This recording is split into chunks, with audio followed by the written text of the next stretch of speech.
The Jaguars and the Lions facing off. A battle of the big cats here. Jaguars favored by 1. The over-under on this one, 51. What are your thoughts here? I'm going to take the Lions at home on this one. It's close enough, 1-point game. I think obviously Vegas sees this within a field goal. Yeah, I can get on board. It's about a field goal game, but I think the Lions have been playing well enough at home. They're still fighting, right? Like the offense is getting a little bit healthier.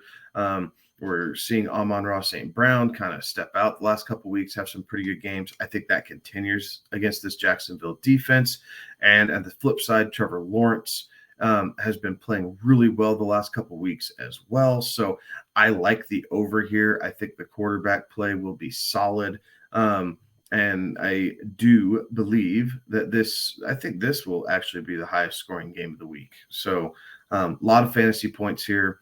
So feel free to start, a lot of the players, right? You're playing Jamal Williams. I would play DeAndre Swift this week in a traditional half point or full point PPR. Maybe not our full, our volume based league, Derek. I know you're kind of struggling with that one, but in a traditional league, I think you can feel good about that. He's healthier. He's finally off the injury report. He practiced all week long. Like, I think there's a lot of things leaning towards more DeAndre Swift than what we've seen the last couple of weeks.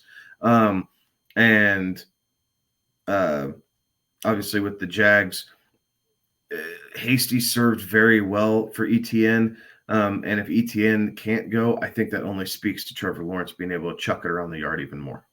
And I saw reports out there earlier today saying that Peterson came out and was saying that they're not expecting to activate James Robinson because ETN looks like he's fully ready to go. And Robinson's with the Jets. You're right. Darrell Henderson. That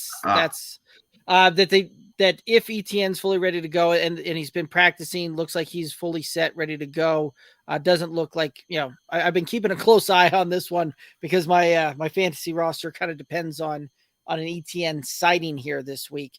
And so it does look like he's fully trending, ready to go. It does not look like they're going to activate Henderson for this weekend, which if they're not going to activate Henderson, I think that speaks volumes to what the team is, how confident they are in what ETN will be able to do and where he's going to go with this one. I really liked your thought on Detroit and the over. I was leaning the under on this one. I was kind of on the fence. I initially had the under on the show doc here, listening to you made me flip it. And I switched my stance around here because I think you're right. I think we probably see, this is more one of those that the offenses are both, we're seeing lots of flashes from these offenses and they're managing to put up points for each one of them. The defenses are just not, they're bad. They have bad defenses on both sides of this ball. And this is going to be a war of attrition when it comes to the offensive side of things. They're just going to put up points, and it's whichever defense can make like a stop in this one. This one has the feel almost when you look at it, like we talk about a lot of Big 12, college football there, where it's, right, what team can make one stop on defense during the course of the game, and that's the team that's going to win the game.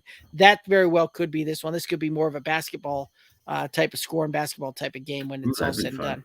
That would be a lot of fun, especially with these players here. And you spoke to Trevor Lawrence playing really well. I found a prop for him that I really liked, and that was Trevor Lawrence over 245.5 passing yards.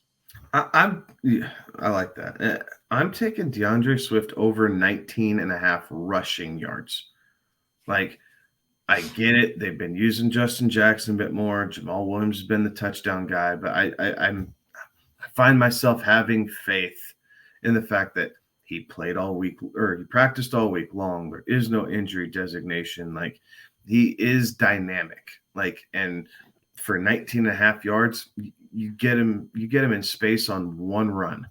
And again, it's kind of one of those, you can get this knocked out in one play. And I really like those. So I'm taking Swift over 19.5 rushing yards. Feel like that's a little too low.